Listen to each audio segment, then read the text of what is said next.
guys, di video kali ini kita akan belajar sambungan dari kadar zat dalam campuran, yaitu konsentrasi larutan. Nah, konsentrasi larutan itu apa sih? Jadi, konsentrasi larutan itu adalah perbandingan relatif antara zat terlarut dan zat pelarut dari suatu larutan. Nah, maksudnya relatif itu artinya perbandingannya tidak menentu ya. Bisa 1:10, 5:10, dan sebagainya. Oke, konsentrasi larutan itu memiliki beberapa satuan. Nah, yang pertama itu ada konsentrasi larutan dalam satuan molaritas. Ada molalitas, fraksi mol, dan ada juga pengenceran serta pencampuran.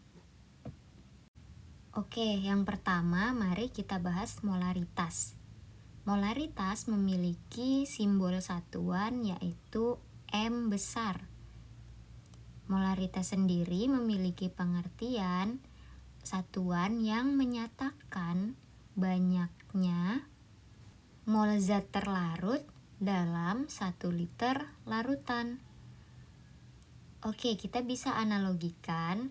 Misalkan di dalam botol ini terdapat larutan yang konsentrasinya 1 molar. Nama larutannya adalah larutan NaOH. Itu artinya dalam 1 botol larutan NaOH ini terdapat 1 mol zat terlarut dalam 1 liter larutan. Nah, maksudnya gimana sih?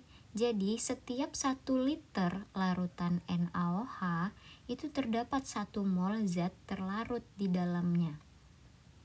Zat terlarutnya siapa? Ya tentu saja si NaOH dong. Nah, dari pernyataan ini maka dapat disimpulkan rumus untuk mencari molaritas adalah mol dibagi volume dalam satuan liter. Ingat ya, satuan volumenya itu dalam bentuk liter atau dm kubik dan molnya dalam satuan mol, bukan milimol. Oke, dari rumus ini kita bisa nih masuk ke contoh soal. Hitunglah molaritas batu kapur CaCO3 sebanyak 5 gram yang dilarutkan dalam 500 ml air. Oke, mari kita jawab. Nah, yang ditanyakan di sini tentu saja molaritas.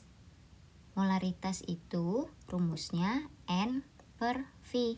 Tapi di soal itu nggak ada data mol, adanya gram dan mr. Itu artinya kita harus cari dulu nih nilai molnya. Nah, kita bisa cari tersendiri atau langsung masukkan aja rumus mol di rumus molaritas. Gram per mr jadinya ya. Terus volumenya juga dalam bentuk mili nih. Berarti harus kita ubah ke dalam liter dengan cara dibagi 1000. Nah, dari rumus ini bisa kita percantik jadi gram per mr kali 1000 per volume dalam mili. Rumus inilah yang biasanya digunakan juga sebagai rumus molaritas kedua. Jadi, bisa pakai rumus yang di atas, bisa juga pakai rumus yang ini. Kalau rumus ini biasanya dipakai jika datanya yang diketahui dalam bentuk gram. Oke, sekarang mari kita masukkan data yang kita miliki. 5 gram dibagi 100 dikali 1000 dibagi volumenya 500. Nah, ini bisa kita coret, bersisa 2. Lalu 100 sama 2 itu bisa kita coret juga, bersisa 50. Dan terakhir bersisa 1/10, yaitu 5/50 disederhanakan jadi 1/10.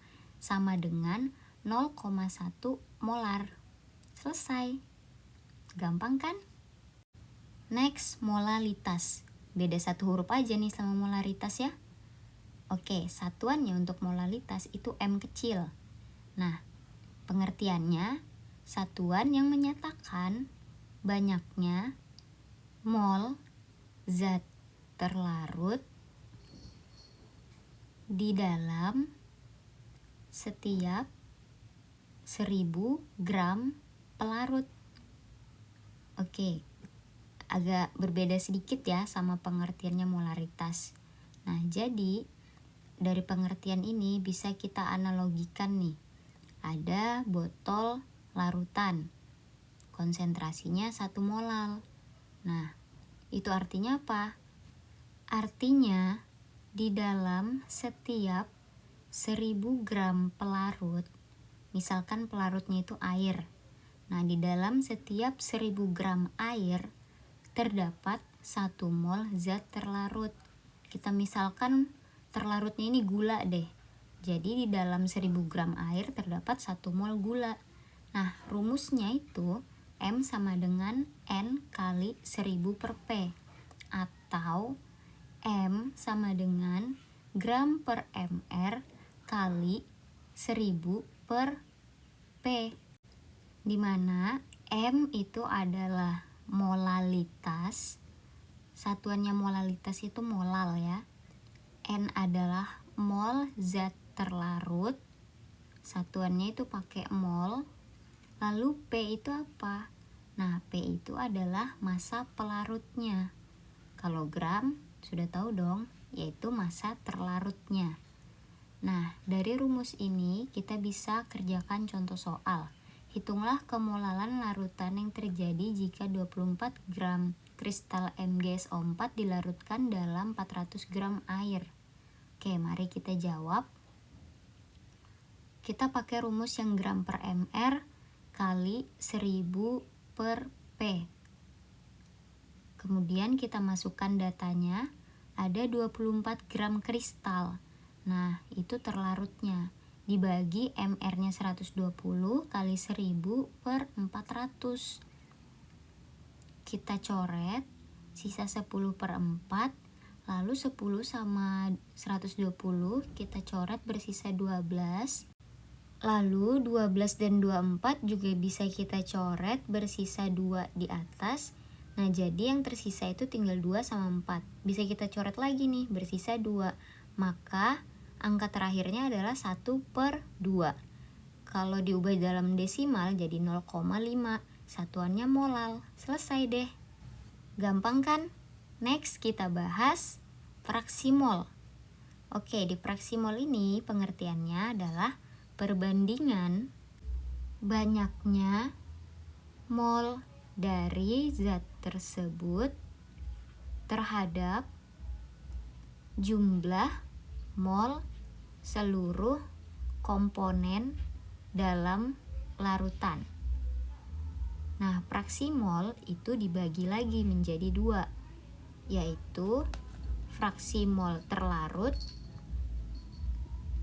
disimbolkan dengan XA atau XT, dan fraksi mol pelarut XB atau XP. Rumus XA sama dengan Na bagi Na tambah Nb. Dan untuk XB sama dengan Nb dibagi Na tambah Nb. Nah, kedua rumus ini jika kita tambahkan XA ditambah XB, maka hasilnya sama dengan 1. Untuk lebih jelasnya, mari kita kerjakan contoh soal berikut. Hitunglah fraksi mol glukosa di dalam larutan glukosa 36%. Mr glukosa sama dengan 180 dan Mr air sama dengan 18. Oke, mari kita jawab. Kita tulis dulu apa aja yang kita ketahui. Nah, di sini kan ada glukosa sama air. Jadi bisa kita misalkan glukosa atau larutan glukosa yang bernilai 36% itu berada di dalam larutan yang persentasenya 100%. Jadi larutan glukosa itu 100% sama dengan 100 gram, di mana di dalamnya ada 36% glukosa, yaitu 36 gram, maka sisanya milik, ya benar, milik air. Jadi massa air itu didapatkan dari massa larutan dikurang massa glukosa. 100 dikurang 36 hasilnya adalah 64 gram. Nah, setelah kita dapat massa masing-masing komponen, yaitu terlarut dan pelarutnya, sekarang bisa kita cari mol masing-masingnya. Yang pertama molnya glukosa. Maka gram glukosa dibagi mr sama dengan 36 dibagi 180 sama dengan 0,2 mol. Lanjut kita cari molnya air. Nah, mol air pakai rumus yang sama juga, yaitu gram per mr. Gramnya air di sini 64, mr-nya 18. 64 dibagi 18 sama dengan 3,56 mol. Setelah dapat mol masing-masing, terakhir kita gunakan rumus fraksi mol. Nah, fraksi mol yang ditanyakan di sini adalah fraksi mol glukosa. Itu artinya kita pakai rumus XA. Jadi bisa kita tulis di sini XA dalam kurung glukosa. Rumusnya Na dibagi Na tambah Nb sama dengan 0,2 dibagi 0,2 ditambah 3,56. Hasilnya adalah 0,053. Selesai. Nah, sebenarnya yang ditanya cuma XA, tapi nggak apa-apa deh, coba kita kerjakan juga XB-nya, yaitu fraksi mol air. Rumusnya tinggal kita balik aja NB-nya yang di atas. Jadi 3,56 dibagi 0,2 ditambah 3,56 sama dengan 0,947. Selesai. Selanjutnya kita bahas pengenceran larutan. Pengenceran larutan artinya penambahan zat pelarut dalam suatu larutan. Nah, misalkan nih kita punya segelas teh, di mana warna tehnya itu pekat. Kemudian kalian ingin merubah tehnya itu menjadi lebih encer. Artinya kalian perlu menambahkan teh pekat tersebut air. Nah, saat ditambah air, otomatis warna teh yang tadinya pekat menjadi lebih bening. Prinsip inilah yang digunakan dalam kimia. Semisal kita punya larutan yang konsentrasinya 10 m, ingin kita rubah menjadi 5 m. Nah, maka kita perlu air untuk mengencerkan konsentrasi larutan tersebut. Dari analogi di atas dapat kita tentukan rumus pengenceran larutan, yaitu M1 dikali V1 sama dengan M2 dikali V2. Contoh soal, larutan NH3 2M yang volumenya 100 ml diencerkan dengan air sampai volumenya 500 ml. Berapa molaritas larutan encer yang terjadi? Oke, di sini molaritas larutan encer itu artinya molaritas yang kedua. Nah, jadi bisa kita jawab pakai rumus M1V1 sama dengan M2V2, di mana yang ditanya adalah M2-nya.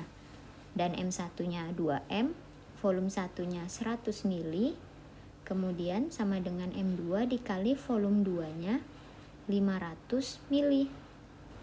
Kemudian kita sederhanakan angkanya dengan mencoret 500 dan 100, bersisa 5 dan 1. Sama dengan M2, kemudian di ruas kirinya itu 2M, lalu M kita pindahkan ke ruas kiri, jadinya 2M dibagi 5, maka hasil molaritas yang kedua adalah 0,4 molar. Contoh yang kedua, berapa volume air yang harus ditambahkan ke dalam 40 ml larutan H2SO4 6,0 molar agar didapat larutan H2SO4 5,0 molar. Oke, di sini ada kalimat harus ditambahkan.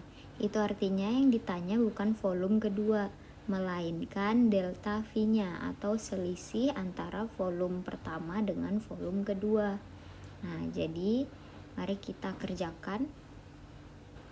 Rumusnya M1 kali V1 sama dengan M2 dikali V2. M1-nya adalah 6,0. Jadi di sini kita tulis 6 molar dikali 40 mili. Nah, Molaritas yang kedua diketahui 5,0 atau 5 molar dikali volume yang kedua. Kita sederhanakan angkanya, bersisa 8, lalu satuan molarnya bisa kita coret.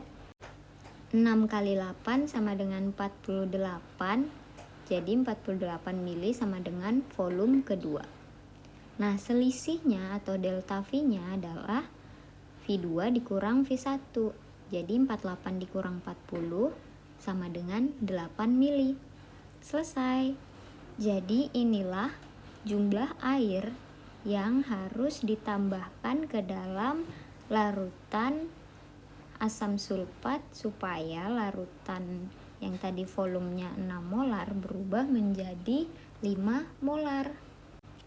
Yang terakhir, konsentrasi pencampuran, yaitu bila dua larutan dengan konsentrasi berbeda dicampur, maka konsentrasi larutan akan berubah. Nah, dari pernyataan ini dikemukakan rumus pencampuran, yaitu M campuran sama dengan M1 dikali V1 ditambah M2 dikali V2 dibagi volume 1 tambah volume 2, atau disebut juga dengan volume total.